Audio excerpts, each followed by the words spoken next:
Venga. ¿Quién se anima? Venga es una palabra, una forma muy española. Venga, y a lo mejor se va, pero... Bueno, yo quiero hacer una pregunta para comenzar a calentar el ambiente. Mateo 24:14 dice: será predicado el Evangelio a todo el mundo, a todas las naciones. En algunas versiones dice raza, y entonces vendrá el fin. O sea, el inmenso amor de Dios quiere dar oportunidad a que todo el mundo se salve, como dice la Escritura.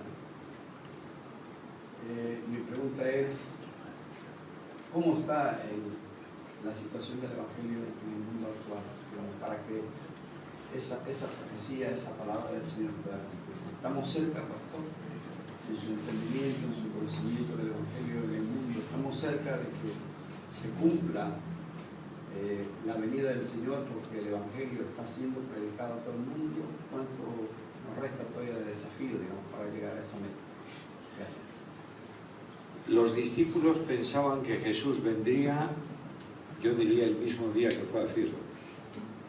De manera que ahí están en el monte de la ascensión, el lugar de la ascensión, y con los ojos puestos en el cielo, porque ellos pensaban que Jesús subiría al Padre y volvería inmediatamente. Los ángeles le dicen: este mismo Jesús que fue llevado de vosotros al cielo, así vendrá como lo habéis visto al cielo. La misión vuestra es ir a Jerusalén y cumplir la comisión. Lo que Cristo dice a los discípulos es que no va a venir sin que el Evangelio se haya predicado en todo el mundo. Y el Evangelio se ha predicado en el mundo. Y cuando quede algo del mundo por predicar el Evangelio, Dios enviará en medio de la gran tribulación que vendrá sobre el mundo 144.000 que irán a todas las naciones de la tierra y predicarán el Evangelio. Y luego vendrá Jesús en su segunda venida. ¿Cuándo se va a cumplir eso? Yo no lo sé, y creo que nadie lo puede saber.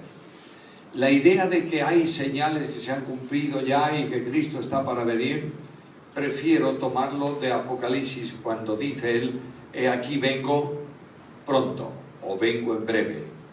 La Iglesia no tiene que esperar señales, tiene que esperar al Señor. Las señales que anticipan su venida, que están en la profecía, en la Biblia, tienen que ver con Israel y las naciones. La Iglesia ya habrá sido recogida y estará en la presencia del Señor. Ahora, que nuestro mundo no se sustenta mucho tiempo es una realidad lógica.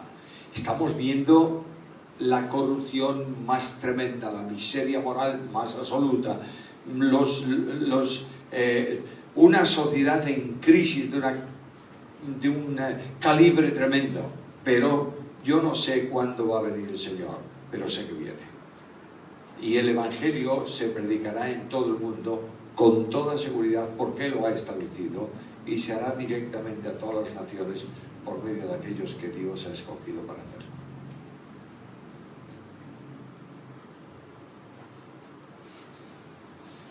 Pastor, una pregunta. La mía tiene que ver con el bautismo del Espíritu Santo, el bautismo en fuego. Yo fui enseñado de que el hombre cristiano pasaba por bautismo, que era el bautismo de fuego, que era como una prueba, que venía una situación de adversidad o de tribulación. Y también el bautismo del Espíritu Santo, y el bautismo en aguas. ¿Qué me podría usted decir acerca de esos tres bautismos? ¿Es verdad esto o...? Señor Jesús dijo que seréis bautizados por el Espíritu no muchos días después de estos. La Biblia habla del bautismo de agua como señal visible de un bautismo que se produjo ya, que es el bautismo del Espíritu. En 1 Corintios capítulo 12, versículo 13, leo estas palabras: que seréis... vamos a buscarlo porque ya se me fue. 1 Corintios 12, 13. Si alguien lo tiene, léalo por favor y me echan una mano.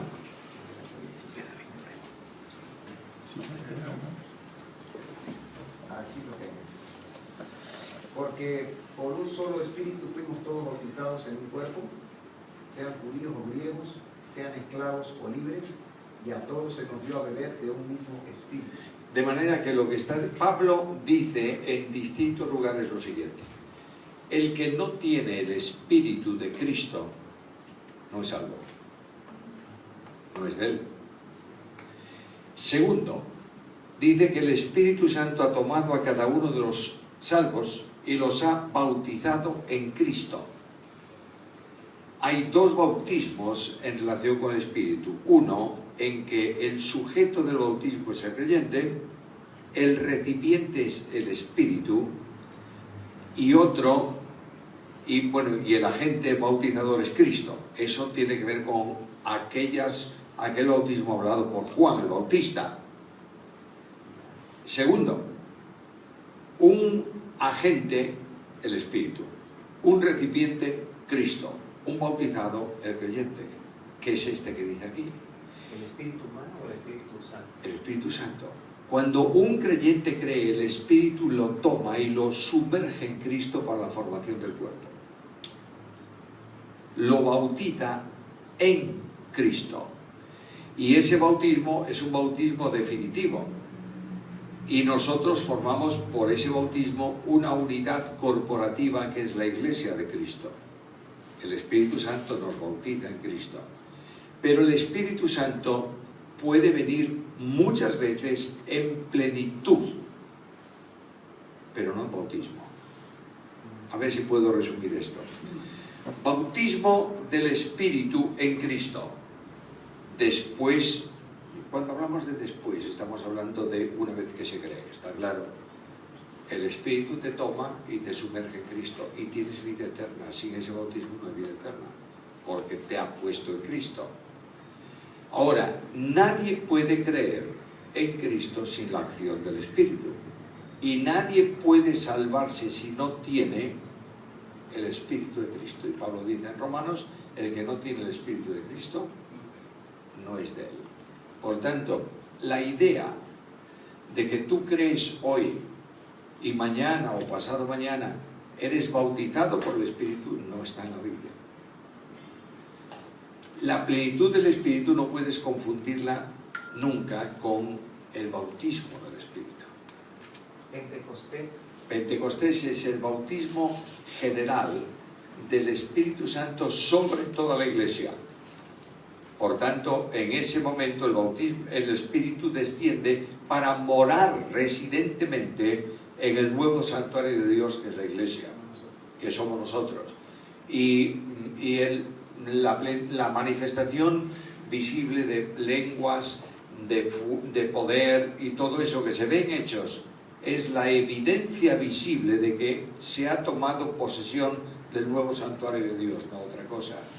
Cuando en el Antiguo Testamento se levantó, se erigió el tabernáculo, dice que la gloria de Dios vino y llenó el tabernáculo y nadie podía entrar porque Dios había dicho: esta es mi casa. En el templo de Salomón lo mismo. Ahora no hay un templo material, hay un templo espiritual, pero hay que demostrar que realmente es el templo de Dios y que lo que dicen los apóstoles y predican fue verdad. Y la verdad se manifestó en el descenso en forma de lenguas del Espíritu Santo y las manifestaciones de poder sobre los creyentes que alcanzaban a la comprensión de las gentes que había en Jerusalén y que se preguntaban qué estaba pasando allí. Luego, durante todo Hechos de los Apóstoles, se nota que el Espíritu Santo llena en plenitud, pero no en bautismo.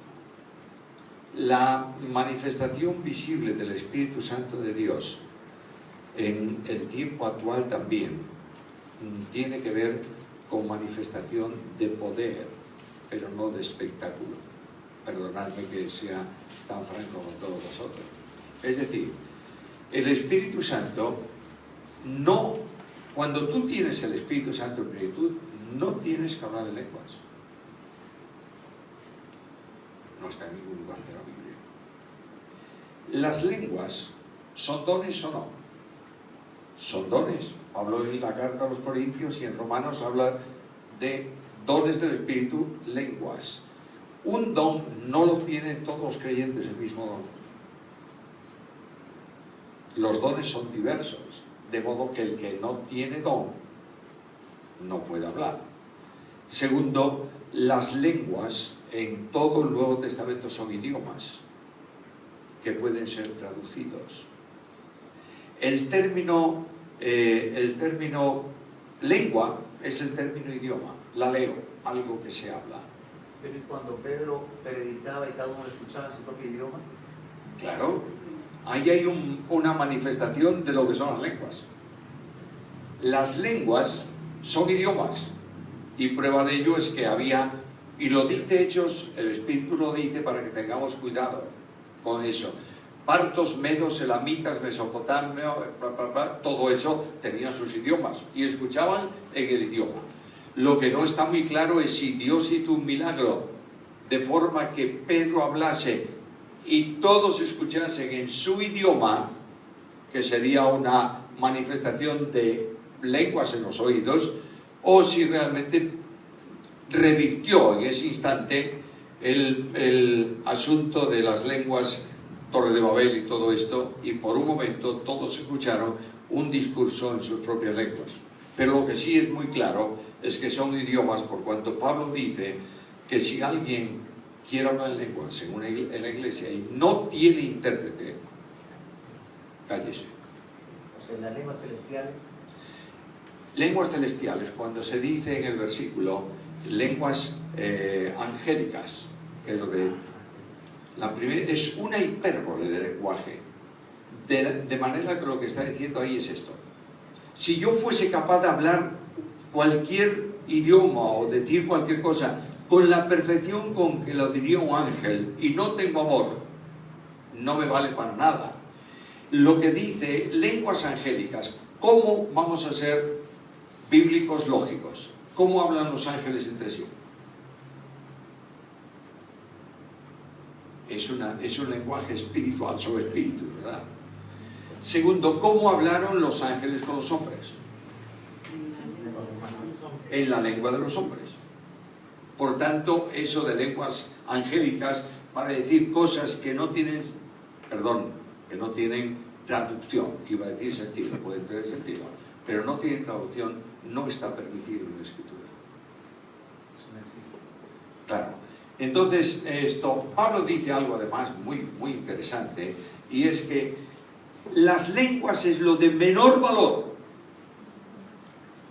Y dice que en lugar de pelearos por hablar en lenguas, pelearos por la edificación, por la profecía, por el ministerio de la palabra.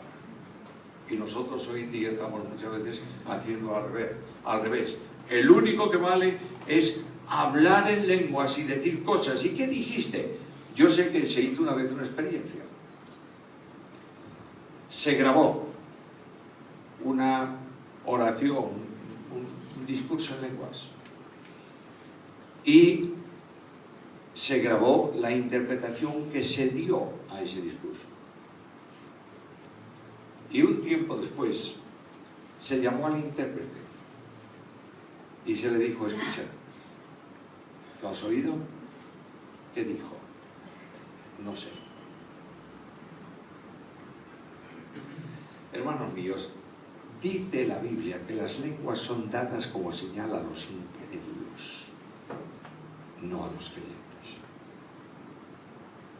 Por tanto, dice: con otra lengua, de otra forma, hablaré a este pueblo, apelando al Antiguo Testamento. Y apelando a que en el Antiguo Testamento las lenguas eran señal de juicio sobre el pueblo de Israel por haber abandonado a Dios. De manera que el apóstol Pablo dice: las lenguas no son señal para edificación de la iglesia, sino para los incrédulos. ¿Por qué? Porque los incrédulos escucharon en su lengua, en su idioma, las alabanzas de Dios. De manera que hay que repensar todo ese asunto, porque han habido muchas desviaciones bíblicas de esto y de otras muchas cosas. Yo nunca hablaré mal de nadie que cree que hablar lenguas es de hoy. Bueno, piénselo. Yo no voy a meterme jamás en un asunto de esto. No lo creo, pero también hay otra evidencia importante, y es que en el tiempo de hoy se hace del Espíritu el criado de la Iglesia. Y que yo puedo mandar al Espíritu que haga lo que yo quiera y lo va a hacer. No. Será el Espíritu el que me manda a mí y yo lo haré, que es muy distinto. Y todas esas señales aparatosas de los apóstoles de hoy, de los arcángeles y de no sé qué historia más, esas son señales mentirosas. Cuando una persona cae al suelo, no cae al suelo por el poder del Espíritu. No dudo que puede caer por el poder de un espíritu. Es otra cosa diferente. Ahora, cuando Cristo vino y sopló a los discípulos, Él dijo, recibid el Espíritu. ¿Cuántos cayeron? Ninguno. Cuando viene el Espíritu en Pentecostés y se predica el Evangelio, ¿cuántos cayeron? Ninguno. Cuando Pablo predica el Evangelio y se incorporan los discípulos de Juan, ¿cuántos cayeron? Ninguno.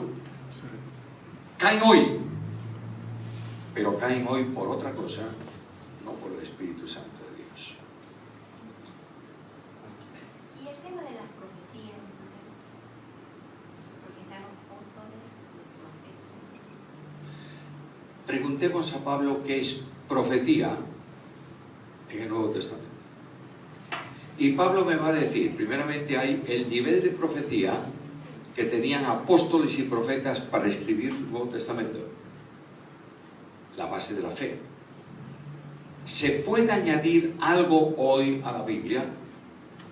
No. Entonces, ese don, no digo que ha cesado, digo que no está operativo, porque nadie puede añadir profecía nueva. La profecía, en segundo nivel, lo dice en primera carta a los Corintios, capítulo 14, versículo 2. El que habla en lenguas no habla a los hombres, sino a Dios, pues a nadie le entiende, aunque por el Espíritu hable misterios, pero el que profetiza habla a los hombres, para edificación, exhortación, consolación. De modo que el profeta en el Antiguo Testamento tomaba la palabra de Dios, ¿verdad?, y la daba al pueblo. Voy a poner una profecía. Consolaos, pueblo mío, dice Jehová, porque vendrá a ti la restauración.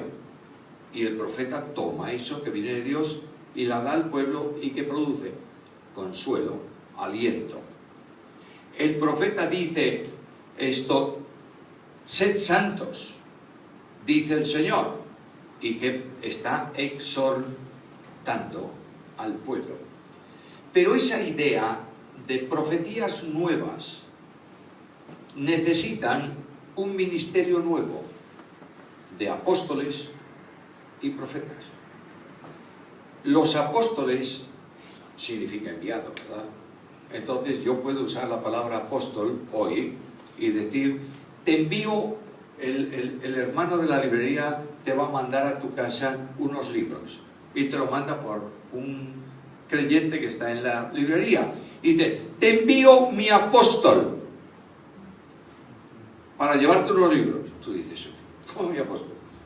Será una persona que le hace ese servicio. Hablar de apóstoles como enviados, hablar de apóstoles como pretenden, al mismo nivel que los apóstoles del colegio apostólico, eso es un pecado grave. Porque nadie puede ser apóstol en ese sentido, de revelar cosas nuevas, de tener la autoridad de Cristo más que los 12, que ya no están. Nadie puede poner el fundamento. Ahora, yo me llamo apóstol, y soy apóstol de Galicia. Ya está, me gusta, además en gallego. Bueno, soy apóstol de Galicia. Y entonces, con mi autoridad apostólica, voy a decir a mi iglesia el domingo que viene, Dios me ha revelado, y como apóstol tengo autoridad de parte de Dios para que tú escuches esto como procedente de Dios al mismo nivel que Entonces, por su peso cae todo ese asunto. Es un tinglado humano. Los apóstoles andaban en Mercedes-Benz. Bueno, no había Mercedes-Benz, pero podían tener un buen tiro de caballos. Andaban a pie. ¿Tenían riqueza? ¿Qué dice Pablo? Dice, a veces no tengo ni que comer ni que vestir. ¿Tú ves alguno de estos llamados apóstoles así? Entonces pregúntate, si el maestro fue pobre, ¿qué derecho tengo yo a ser rico? ¿Me estáis siguiendo? Bien. No hay. Eso es un invento que surge de la calle Ezcurra y desde ahí en adelante. El neopentecostalismo ha traído estos problemas, especialmente manifiestos en el sector llamado carismático de la Iglesia.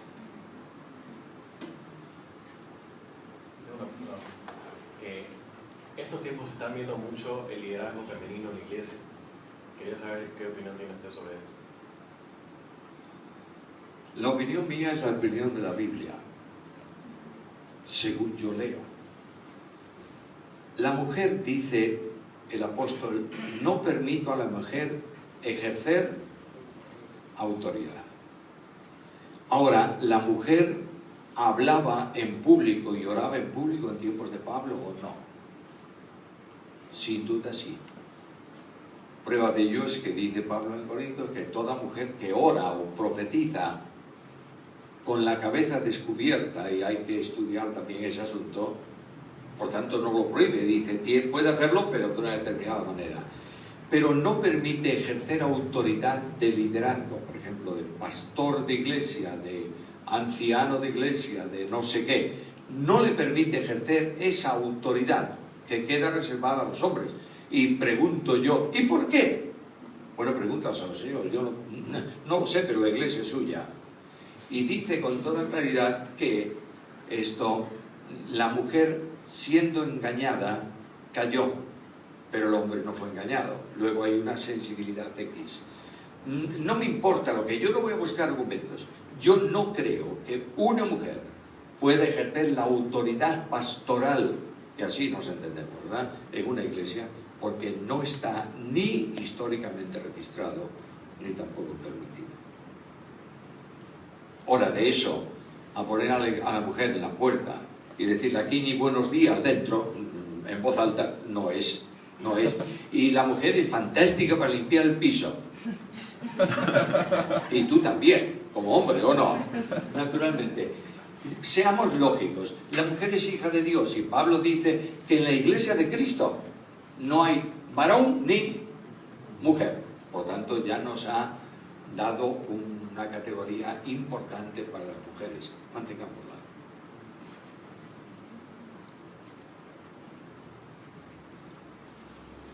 Pastor, hoy en día mucho se está dando acerca de los pactos, específicamente financieros. ¿Cómo poder guiar a la iglesia que no caiga en eso?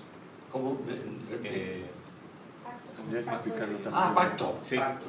Ya. Te doy tanto y voy a recibir cuánto. O la declaración de fe. ¿A dónde vamos a parar con eso? Voy a ser muy duro. A que el dinero mío vaya a otra mano, simplemente. ¿Está claro? La Biblia enseña que yo tengo que ofrecer mi diezmo al Señor. Y tienes que preguntarte qué valor es ese. Para MacArthur, por ejemplo, es el pago de impuestos. 23%. Bueno, yo voy a ser mucho más simple. La Biblia me habla de ofrendas voluntarias y de diezmos. El diezmo no es de la ley, sino que es anterior a la ley. Por cuanto Abraham dio diezmos de todo lo que tenía a Melquisedec, y estos son 400 años antes de la ley. Es una medida de ofrenda mínima. Cuando Israel viene, y entendemos rápido esto del diezmo, porque algunos se pelearán y dirán, el diezmo no está en el Nuevo Testamento, de modo que yo doy, Para un poquito.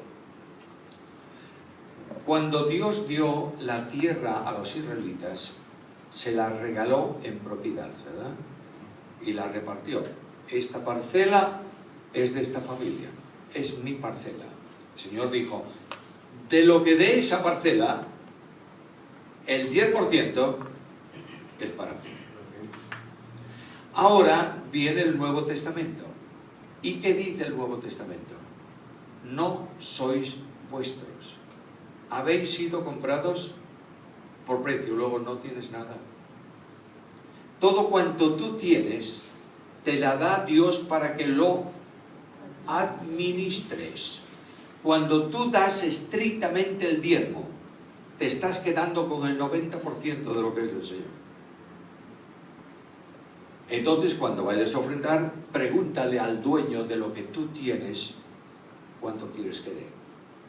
El apóstol Pablo dice, de acuerdo con lo que habéis sido bendecidos o prosperados, así ofrendad. Ahora, hay momentos en que tú necesitas más que recibir que dar. No significa que no ofrendes, porque la ofrenda es un sacrificio espiritual propia de un sacerdote. Pero hay una viuda que ofrenda todo lo que tenía, 2 blancas, porque sabe que Dios tiene una promesa que cuidará a los huérfanos y a las viudas. Ahora, yo no le digo al Señor, mira, 5.000 euros, porque tú dices que vas a bendecir al dador alegre, de modo que yo la semana que viene voy a recibir 10.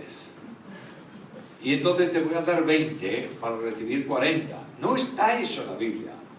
La ofrenda es una obligación moral de cada creyente. Y como mínimo, si es posible, si lo tiene, el diezmo. Ahora, el dar una ofrenda hay que hacerlo con mucho sentido común. Yo tengo en mi casa unos hijos, no los tengo, pequeñitos, que necesitan comer y vestir, y yo no tengo más que 100 euros que se requieren para alimentar a esos niños, y los doy en ofrenda. Tendré que preguntar al Señor, ¿qué quieres hacer con esto? ¿Me entiendes? Y conforme a vuestra fe ofrendar, teniendo en cuenta que ofrendas tú, no ofrendan ellos. Siguiendo ese mismo tema, hay un extremo, ¿no?, que es el de yo doy mi dinero para recibir dinero, pero hay otra corriente que dice no doy mi dinero, sino hago lo que Dios me manda para también recibir. Entonces quieren hacer también como un intercambio de bienestar terrenal o bendiciones terrenales en la tierra, tal vez no con plata, sino con mi obediencia. Yo compro bendiciones en esta tierra, al nivel de tal vez disminuir la cruz, digamos, o tal vez como seguir el tema que usted decía, la motivación, digamos, ejercer una motivación. Primero, si alguien da para recibir, no está dando, está comprando. Y la ofrenda es dar, desinteresadamente, y olvidarte. Dios tiene promesas, pero no porque yo dé, las cumple porque es soberano. Y a lo mejor yo doy cantidades grandes y Dios tiene para mi vida un plan de sufrimiento. Y lo que yo tengo que decir es, sufro porque el Dios bueno lo permite. Y cuando no entienda por qué, quiero preguntarle por qué. Y algunos de estos santos hombres dicen, nunca preguntes a Dios por qué. Si no, pregúntale para qué. Pero yo soy, esa fe tan gigantesca me asombra. Pero mi fe es así de chiquita. Es como un pábilo que humea. Es como una caña que no me puedo apoyar en ella. ¿Hago mal preguntarle por qué? No, porque en Santiago me dice, cuando venga una prueba a tu vida y no sepas, pregunta. Lo que ocurre es que yo he preguntado siempre a Dios en mis pruebas, ¿por qué? ¿Y sabéis lo que pasó? Nunca me contestó. Y claro está, yo digo, ¿pero por qué no me contestará? Porque mis caminos son más altos que vuestros caminos y mis pensamientos más que vuestros pensamientos. Como son más altos los cielos que la tierra, así mis pensamientos más que los vuestros. Si me explicase, no lo entendía. De modo que, ¿qué es lo que hace Dios? Se calla, me agarra de la mano y me dice, vamos, camina, yo estoy contigo. Y esta es la gran bendición en la vida cristiana. Ahora, yo no doy ni a mi hermano ni a mi esposa para recibir, porque el amor desinteresado es de entrega, no de recepción. Pongo un ejemplo para los matrimonios presentes. Maridos, yo tengo un problema. Quisiera borrar ese versículo de la Biblia, pero está ahí. Entonces me lo cargo yo primero. Maridos, amad a vuestras mujeres, así como... Y... porque es que este Pablo es tremendo, ¿eh? Ven acá, me dice, ven acá. Amar a tu mujer. Bueno, está bien. Dice, no te vayas. Y entregarte a ella. ¿Cómo? Si yo siempre fui enseñado en que es la mujer la que se entrega al hombre, no al revés. Y no, tú a ella. Y además, como Cristo amó a la iglesia. Si tú no amas a tu esposa sin esperar recibir, no amas a tu esposa.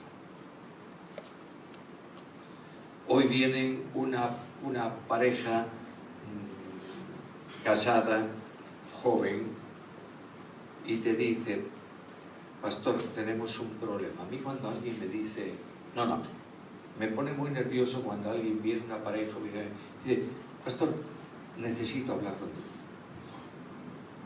Prepárate porque ahí hay la tormenta. ¿Qué pasa? Pues mira, hemos decidido separarnos. ¿Cómo? Sí. ¿Y por qué? Porque se terminó el amor. ¿Lo oísteis alguna vez? ¿O no? Cuando alguien, eso me lo dijo una vez una pareja, le dije, vamos urgentemente a mi despacho, porque tengo que predicaros a Cristo. No habéis nacido de nuevo ni los dos.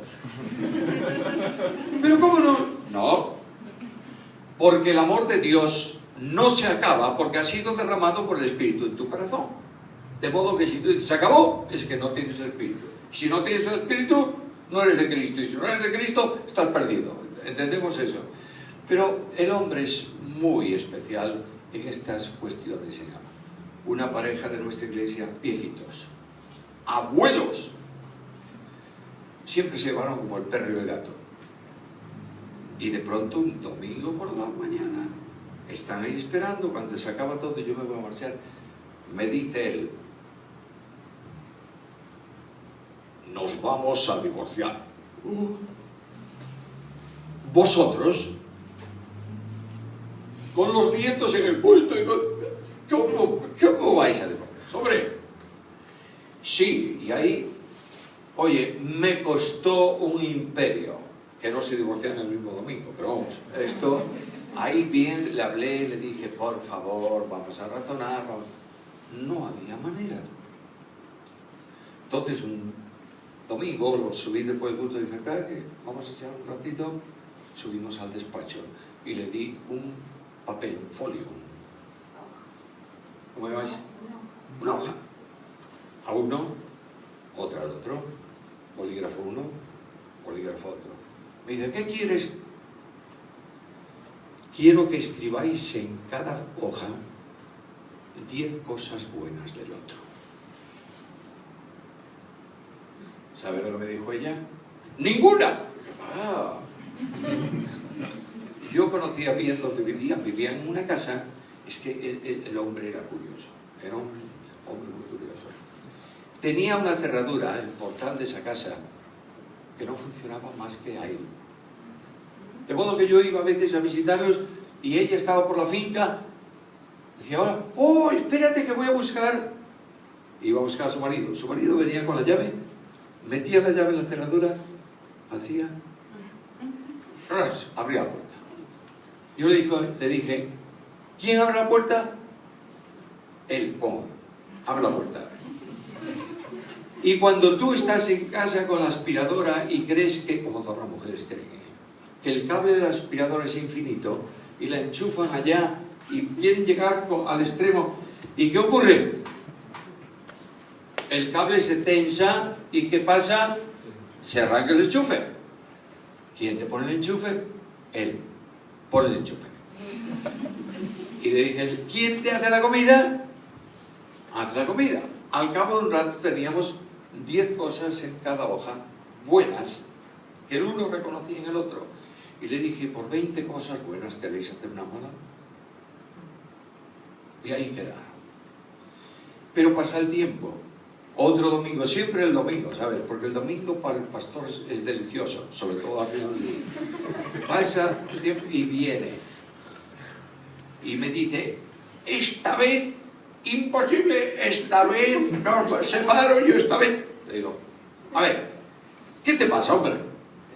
Si tu mujer es una buena mujer, ¡tú no la conoces! Y entonces le dije, mira, según la Biblia, aunque sea un cruce de hiena y chacal, tienes que amarla. Se murieron casados, ¿eh? Y yo supongo que hoy en el cielo estarán llenos de armonía, pero es un problema.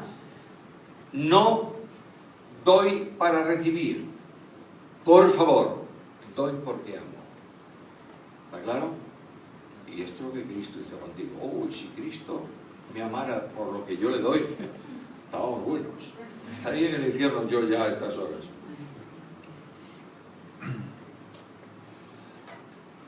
¿Qué le diría a los jóvenes sobre los tatuajes que están tan de moda hoy en día? ¿Puedo utilizar un lenguaje muy vulgar? ¿Puedo? Bueno, claro, estamos en familia. Los tatuajes son la imbecilidad más grande que existe. El tomar la Biblia para decir que en el Antiguo Testamento se prohibía hacer marcas en la piel era para los Baales. Lo mismo que cuando en la Biblia se lee a Israel no te casarás con una mujer extraña, se habla de cananeas, no de otros pueblos, porque la primera mujer de Moisés no era hebrea y la segunda tampoco, era cusita. Oh, no es porque Moisés tuviera recomendación con el Señor le permitiera, es que no podían casarse con las cananeas porque eran anatema, condenadas a destrucción. Está claro que es muy diferente. Hoy en día la gente se tatúa y los jóvenes se sienten ilusionados. Veo algunos aquí que no, ojalá. Se sienten ilusionados de tener su brazo musculoso, bien pintarrajeado. Porque los futbolistas lo tienen. Y lo decimos chic, es decir, lo espectacular en el mundo de hoy es la estupidez del tatuaje. Dentro de 5 años o 6 años no habrá tatuajes, pero ya no puedes sacarte el que tienes encima. Sí que puedo, que te queda la marca, pero bueno, haz lo que tú quieras. Entonces, lo que yo tengo que decirle a los jóvenes es que Pedro dice que las mujeres no tengan cabello encrespado y oro. No llamen la atención. Y el gran problema del tatuaje, para mí, es llamar la atención y atraer la atención a tu persona. Claro, además hay tatuajes que no son dignos ni son posibles para un cristiano. Con signos del zodíaco, con inscripciones incluso contra Dios. Por tanto, mi templo santo debe glorificar a Dios. ¿Cómo? Bien limpio, bien lavado, bien vestido. Y dejar los tatuajes en el bolsillo para los tontos del mundo que quieren ponerse.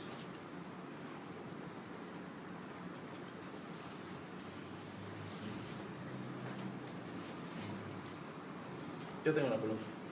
Venga, si tienes una sola, normal, vamos. Yo tengo un montón, ¿eh? Vale. Santiago 1:12 dice: bienaventurado el varón que soporta la tentación, porque cuando hayas resistido las pruebas recibirás la corona de vida que Dios ha prometido a los que le aman. Yo entendía corona de vida como un premio celestial. Últimamente he tenido, al escuchar unas prédicas, duda en esta parte. ¿Corona de vida a qué se refiere? Corona de vida es el premio que Dios va a dar a los creyentes en cuanto al comportamiento de servicio que han hecho en la tierra. Hay 5 coronas y esas coronas serán dadas en el tribunal de Cristo cuando la iglesia sea arrebatada, no para gloria del creyente, sino para ponerlas delante del trono del Cordero y alabar a Dios. Si no tengo una corona, tendré unas manos vacías, y ese es el problema. Entonces las coronas, tanto esa como la corona de vida, la corona de gloria también para los pastores de la iglesia y otra, todo eso son recompensas, símbolos de recompensas que Dios da en el cielo para los creyentes.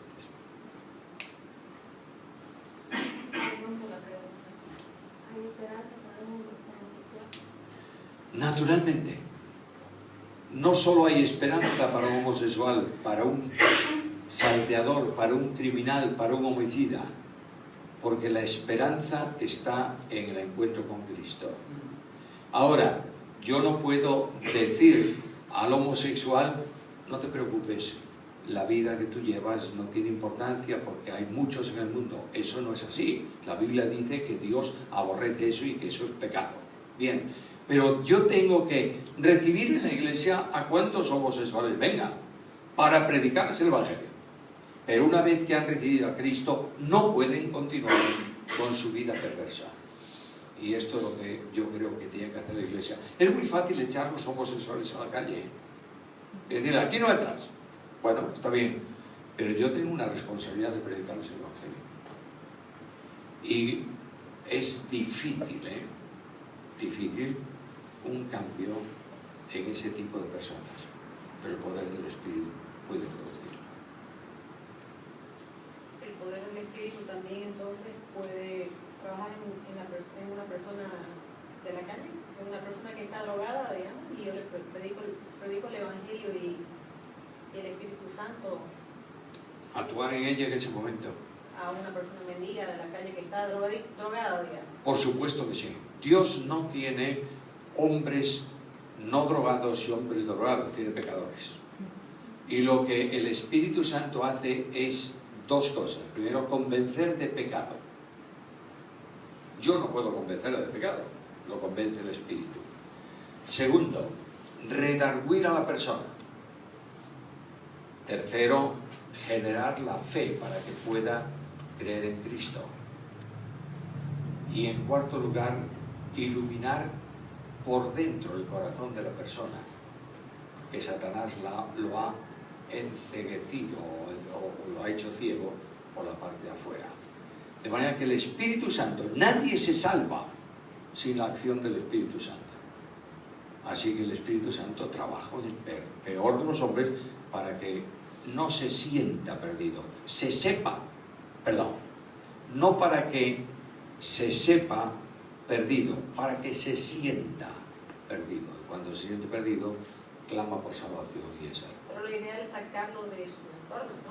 Bueno, lo ideal es sacarlo del entorno, pero a veces no sale de ese entorno sin una ayuda superior que le permita alcanzar una situación. Si yo espero que un drogadito deje de drogarse para creer en Cristo, no lo va a hacer nunca. El Espíritu de Dios convence y yo tengo la obligación de predicar el Evangelio. Muy bien, hermanos míos, queridos, gracias por vuestra atención. Para mí es un encanto estar con vosotros. Disfruto muchísimo de esto, pero mañana yo tengo Susana también. Disculpa, Susana. Tenemos que preparar todo lo que tenemos que preparar porque mañana de madrugada tenemos que salir para Bogotá y ahí comienza la última semana con temas y demás que tenemos necesariamente que preparar. Así que creo que lo sabio será planchar la oreja pronto. Que significa ponerla en la almohada y estirarla hasta mañana. Gracias por todo. Que Dios os bendiga y haga de vosotros una iglesia bíblica, no otra cosa. Cuando tú honras la palabra de Dios, Dios te honra a ti y bendice su palabra, no la tuya. Gracias por todo.